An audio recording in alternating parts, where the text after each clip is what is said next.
Hello students, in this video I will solve different types of numericals of NMR spectroscopy. So इसमें बेटा first type है हमारे पास कि अगर हमने देखना है कि इक्विवेलेंट प्रोटॉन्स और नंबर ऑफ सिग्नल्स किसमें कितने होंगे तो वो कैसे हम फाइंड करेंगे। तो एक पहले भी इसके बेस पे एक वीडियो बनाई थी equivalent and non equivalent proton के बेस पे, तो वहाँ पे भी मैंने आपको काफ़ी एग्जाम्पल्स करवाई थी। तो एक दो एग्जाम्पल्स यहाँ पे और करते हैं, ठीक है। जैसे फर्स्ट लिखी हुई है CH3 ट्वाइस CH2 CH3। तो देखो इसमें सबसे पहले हम क्या करेंगे, जो फार्मूला होता है इसको जितना आप एक्सपेंड फॉर्म में लिख सकते हो उसको उसमें लिखो, ठीक है। तो जैसे हमने लिख लिया कि जैसे दो मिथाइल ग्रुप एक कार्बन के साथ थे तो उसको हमने एक्सपेंडेड फॉर्म में लिख लिया CH3 CH3 CH2 CH3। तो यहाँ पर देखो आपने क्या देखना है, जैसे मैंने आपको पहले भी बताया हुआ है, तो इक्विवेलेंट प्रोटॉन्स हम कैसे देखते हैं कि अगर केमिकल इन्वायरमेंट सेम होगा तो प्रोटॉन्स क्या होंगे, इक्विवेलेंट, और अगर हमारे पास इन्वायरमेंट क्या है, डिफरेंट, तो प्रोटॉन्स क्या होंगे, नॉन इक्विवेलेंट। और जो इक्विवेलेंट प्रोटॉन्स होते हैं वो क्या देते हैं हमें, वन सिग्नल, ठीक है। तो देखो ये जो CH है इसके अराउंड दो मिथाइल ग्रुप लगे हुए हैं। ये जो दोनों मिथाइल ग्रुप्स हैं ये क्या है, सेम नेचर के।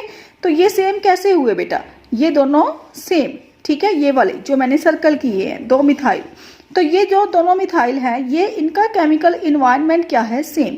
तो इसका मतलब क्या हुआ, ये दोनों ही क्या हो गए, ए टाइप की, ठीक है। तो हमने एज्यूम कर लिया कि सपोज कि ये क्या है, ए लिखने का मतलब क्या है यहाँ पर कि ये एक तरह के इक्विवेलेंट प्रोटॉन्स हो गए हमारे पास, ठीक है।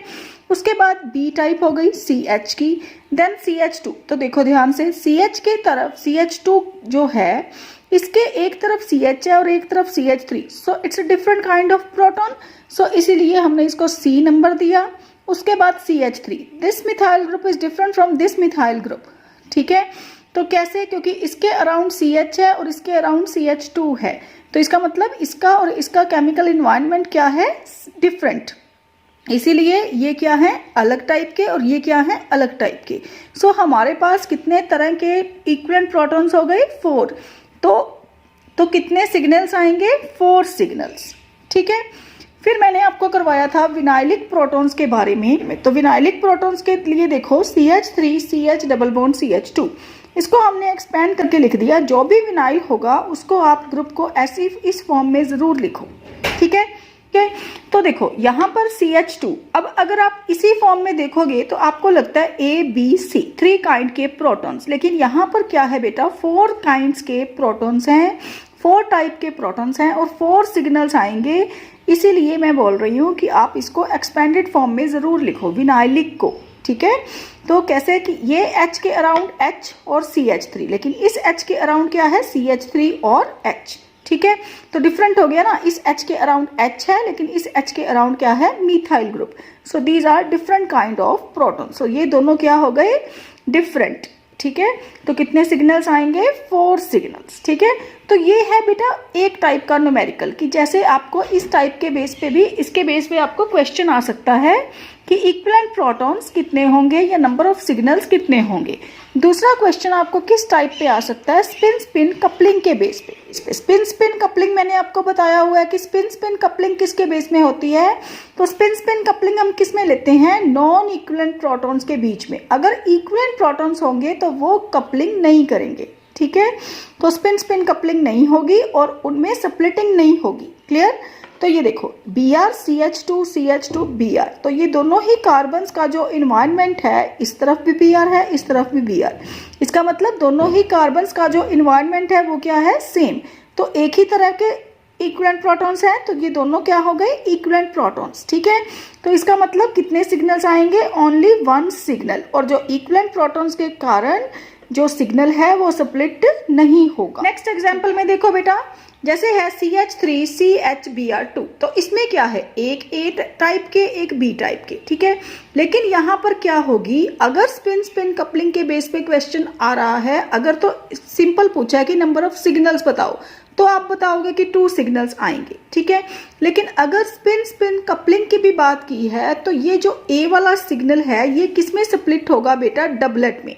तो वो कैसे करवाया था मैंने, N+1 रूल याद है सबको कि N+1 कि नेबरिंग प्रोटॉन के ऊपर डिपेंड करेगी इसका एक और सिग्नल है जो वो नेबरिंग प्रोटॉन के ऊपर डिपेंड करेगा।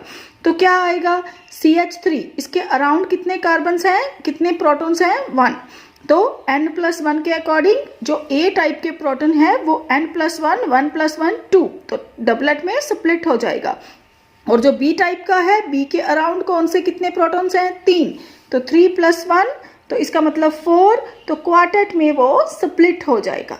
ठीक है, उसके बाद है हमारे पास Cl, CH2, CH2, Br। देखो पहले हमने की है, यहाँ पे भी Br था, यहाँ पर भी Br, लेकिन अब क्या है, अगर यहाँ पर Cl हो तो इसका मतलब ये दोनों क्या हो गए, अलग टाइप के, तो ये डिफरेंट टाइप के प्रोटॉन्स हैं, तो इसका मतलब ये डिफरेंट सिग्नल देंगे, और अगर ये सिग्नल डिफरेंट देंगे तो इसका मतलब यहाँ पर स्पिन स्पिन कपलिंग काउंट होगी। तो A टाइप के अराउंड कितने प्रोटॉन्स हैं, 2, तो A के अराउंड अगर 2 हैं तो n+1 के अकॉर्डिंग बेटा क्या स्प्लिट होगा, ट्रिपलेट में। और B के अराउंड कितने प्रोटॉन्स हैं, 2, तो सिमिलरली B भी क्या देगा, ट्रिपलेट। ठीक है, सो ये था हमारे पास इक्विवेलेंट प्रोटॉन, सिग्नल्स और स्पिन स्पिन कपलिंग के बेस पे न्यूमेरिकल्स। अब हम करते हैं, अगर हमारे पास कोई मॉलिक्यूलर फॉर्मूला दिया हुआ है, आपको पता है कि कितने प्रोटॉन्स ने कितनी स्प्लिटिंग देनी है, तो आपने स्ट्रक्चर बतानी है। यहाँ पर क्या था कि आपको स्ट्रक्चर गिवन है, लेकिन आपने बाकी सारा डाटा है जो वो देना है। लेकिन अब अगर ये सब कुछ आपको गिवन है, लेकिन आपने ये वाली स्ट्रक्चर को फाइंड करना है। ठीक है, तो देखो जैसे देखो फर्स्ट क्वेश्चन में आपको दिया हुआ है कि मॉलिक्यूलर फॉर्मूला गिवन है C10H14, तो सिंगलेट 9 हाइड्रोजन, सिंगलेट 5 हाइड्रोजन, तो assign structure to the compound, ऐसा कुछ डाटा दिया हुआ है आपको। तो आपने स्ट्रक्चर बतानी है कि मॉलिक्यूल कौन सा होगा। ठीक है, तो देखो सबसे पहले अब ना ध्यान से देखो कि मैंने यहाँ पे डेल्टा या टाउ की वैल्यू है जो वो नहीं लिखी, क्लियर, उसके बिना ही आप देखो कि आप स्ट्रक्चर को कैसे, तो देखो सिंगलेट 5 हाइड्रोजन, तो 99% चांस है कि सिंगलेट 5 हाइड्रोजन का मतलब है आपके पास कि बेंजीन रिंग है। बेंजीन में अब आप सोचोगे कि बेंजीन का फॉर्मूला तो होता है C6H6, ठीक है, तो ये बेंजीन कैसे हो गई, क्योंकि यहाँ पे तो 5 हाइड्रोजन्स हैं।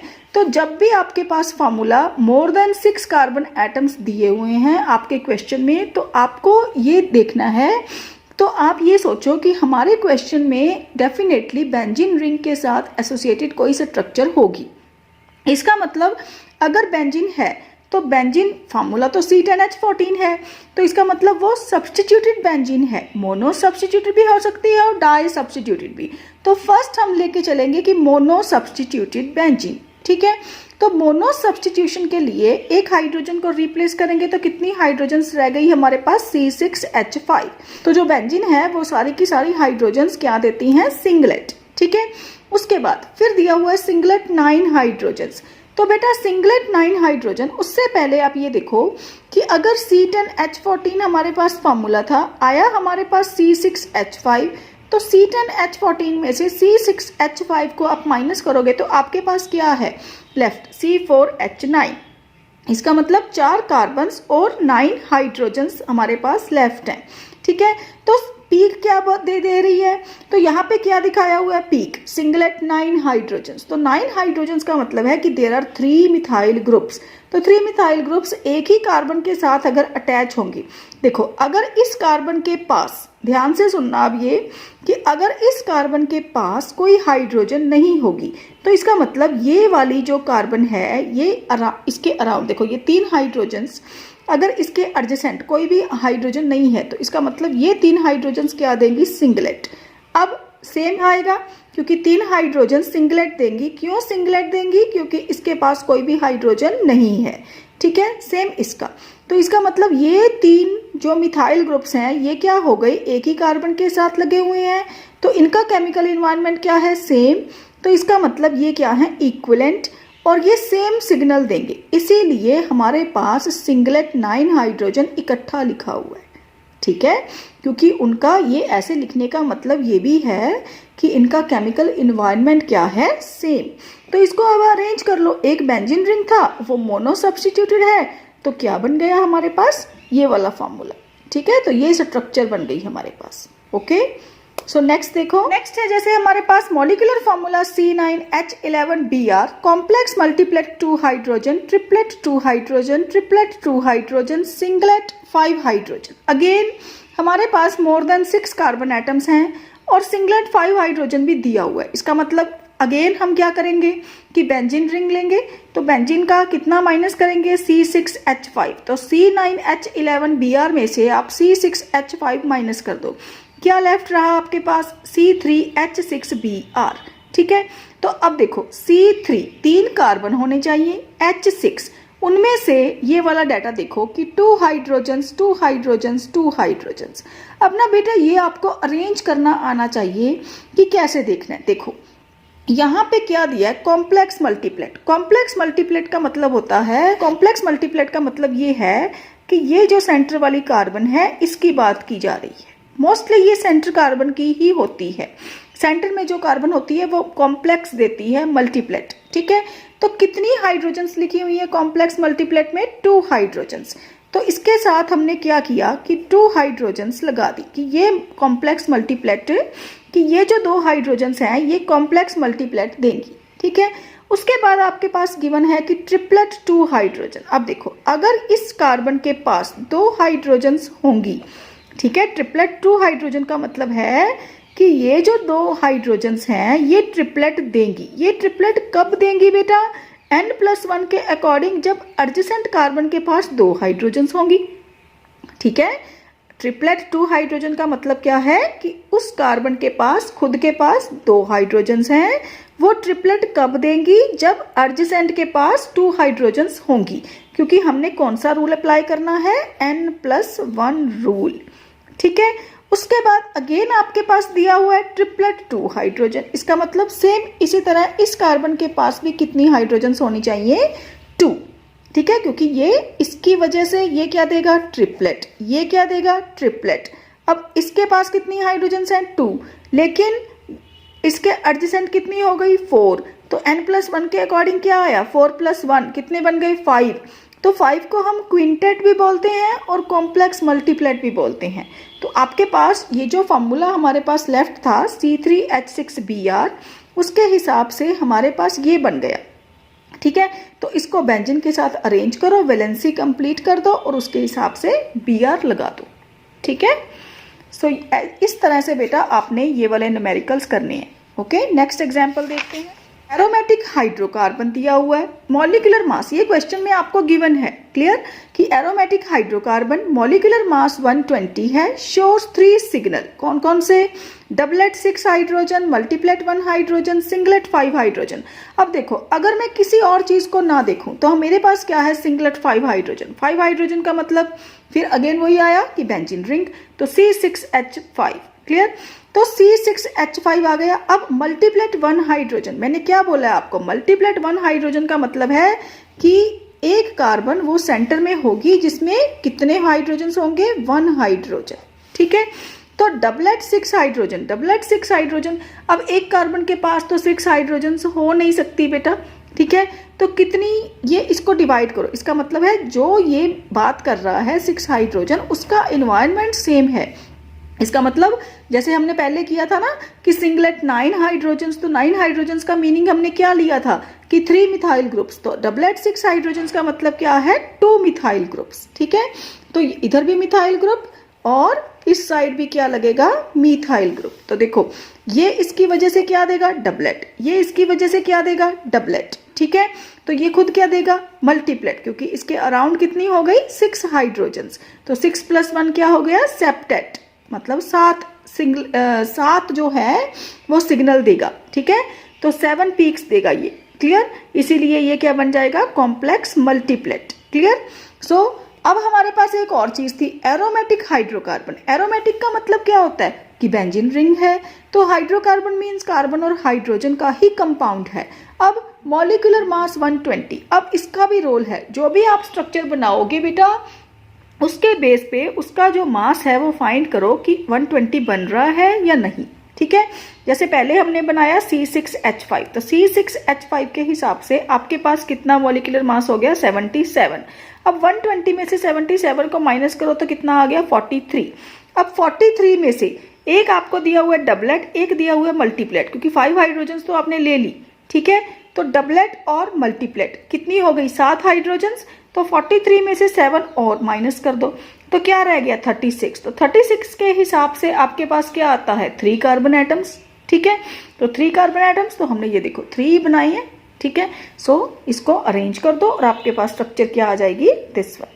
नेक्स्ट देखो, compound having molecular mass 137 containing carbon hydrogen bromine, doublet दिया हुआ है 6 hydrogen, multiplet 1 hydrogen, doublet 2 hydrogen. I think अब आप आसानी से कर सकते हो, क्योंकि कॉम्प्लेक्स मल्टीप्लेट का मतलब क्या होता है कि सेंटर वाली कार्बन के पास 1 हाइड्रोजन है। अगेन डबलेट 6 हाइड्रोजन आ गया, तो इसका मतलब क्या है कि देयर आर 2 मिथाइल ग्रुप्स, ठीक है। तो इसके अराउंड 2 मिथाइल ग्रुप्स लगा दो। फिर डबलेट 2 हाइड्रोजन, डबलेट 2 हाइड्रोजन मतलब इसके साथ ही एक और कार्बन लगी हुई है जिसके पास 2 हाइड्रोजन्स हैं, और वो डबलेट कब देगी, इसकी वजह से। ये देखो डबलेट 6 हाइड्रोजन मतलब ये जो 2 मिथाइल हैं, ये दोनों का एनवायरनमेंट सेम है ना, तो इसीलिए इन दोनों ने क्या दिया, डबलेट। कॉम्प्लेक्स मल्टीप्लेट मतलब एक कार्बन जिसके पास 1 हाइड्रोजन है, वो क्या देगी, कॉम्प्लेक्स मल्टीप्लेट।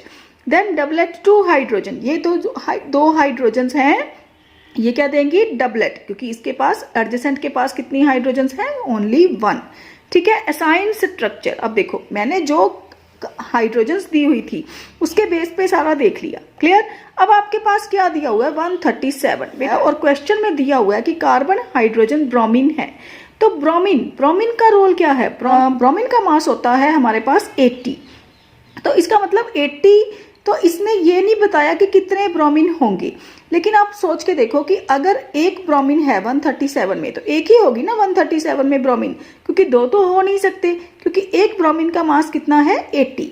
तो 137 में से अगर आप 80 माइनस कर दोगे तो 57, ठीक है। अब और क्या पॉसिबिलिटी है इसको देखने की कि 57 है, नंबर ऑफ हाइड्रोजन्स काउंट कर लो कितनी है, 6 + 2 + 1 9, तो 57 में से 9 माइनस कर दो, कितना बच गया 48। तो 48 क्या है, 4 कार्बन एटम्स। तो ये देखो हमने 4 ही बनाए ना, मतलब ये मैं आपको 2 मेथड बता रही हूँ। चाहे तो आप मॉलिक्यूलर मास से फाइंड कर सकते हो कि आपके पास स्ट्रक्चर कौन सी होगी, चाहे आप इस तरह से ये जो डाटा दिया हुआ है उससे आप इजीली फाइंड कर सकते हो कि कौन सी स्ट्रक्चर होगी। अब देखो इस कार्बन की वैलेंसी पूरी है, इसकी वैलेंसी नहीं कंप्लीट, इसकी कंप्लीट है, इसकी कंप्लीट है। तो इसकी कंप्लीट करने के लिए हम क्या करेंगे, एक Br लगा देंगे, तो हमारे पास स्ट्रक्चर क्या बन गई, दिस वन, ठीक है। सो इस तरह से बेटा आपने न्यूमेरिकल्स करने हैं, जो मैंने एग्जाम्पल्स या जो भी क्वेश्चंस आपको करवाए हैं वही वाले क्वेश्चन आप दोबारा करके देखो एक बार अपने तरफ से, तो आप वही वाले क्वेश्चन एक बार रिपीट करो, ठीक है। फिर इसके बेस पे जो भी क्वेश्चंस आपके पास हैं, जो भी मैंने ये जो दिया है, तो इसके बेस पे बेटा आपके पास जितनी भी प्रॉब्लम्स हैं आपकी बुक में दी हुई, या चाहे वो प्रैक्टिस प्रॉब्लम्स हैं, चाहे वो आपकी सॉल्व्ड एग्जाम्पल्स हैं, तो वो सारी एक बार ट्राई करो, ठीक है। और अगर कोई भी प्रॉब्लम होगी तो फिर पूछ लेना, okay. So thank you so much बेटा।